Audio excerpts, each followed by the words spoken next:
Divorce না দিয়ে আরেকজনের সাথে চলে যাওয়া, আরেকজনের স্ত্রী নিয়ে যাওয়া, ব্যভিচার করা, এগুলি এখন সামাজিক ব্যাধিতে পরিণত হয়েছে। তাই সমাজকে এই বিষয়ে মামলার সাজার মাধ্যমে আমরা প্রত্যাশা রাখি আদালত এই সামাজিক ব্যাধিগুলি দূর করবেন।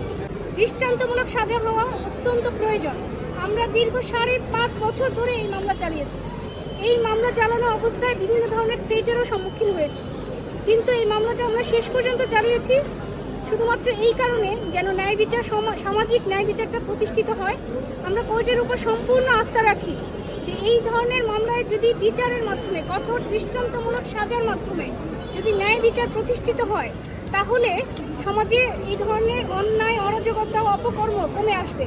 একজনের ডিভোর্স না দিয়ে আরেকজনের সাথে চলে যাওয়া, আরেকজনের স্ত্রী নিয়ে যাওয়া, ব্যভিচার করা, এগুলি এখন সামাজিক ব্যাধিতে পরিণত হয়েছে। তাই সমাজকে এই বিষয়ে মামলার সাজার মাধ্যমে আমরা প্রত্যাশা রাখি আদালত এই সামাজিক ব্যাধিগুলি দূর করবেন। ৯৮ ধারায় নাসির হোসেন অন্যের স্ত্রীকে প্রলুব্ধ করে নিয়ে গেছেন এবং ব্যভিচারের সম্পর্ক করেছেন। একটা বিয়ে থাকা অবস্থায় সেকেন্ড বিয়ে করলে কোনো নারী, সেই সেকেন্ড বিয়েটা হচ্ছে অবৈধ। সেই অবৈধ বিয়ের মাধ্যমে যে সম্পর্ক স্থাপন হয়, সেই সম্পর্ক একটা অবৈধ এবং ব্যভিচারের সম্পর্ক।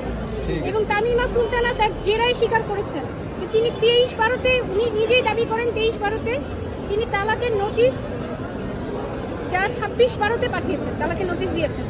আবার তিনি নিজেই জেরায় স্বীকার করলেন এবং লিখিত ব্যাখ্যায়, আমি এটা একটু বলতে চাই, তামিমা রেজিস্ট্রেশন কত বড় জালিয়াতি করেছে আপনারা চিন্তা করেন। যে তালাকের রেজিস্ট্রেশন হয়ে গেছে আগে আর ডিভোর্সের নোটিশ পাঠিয়েছে পরে।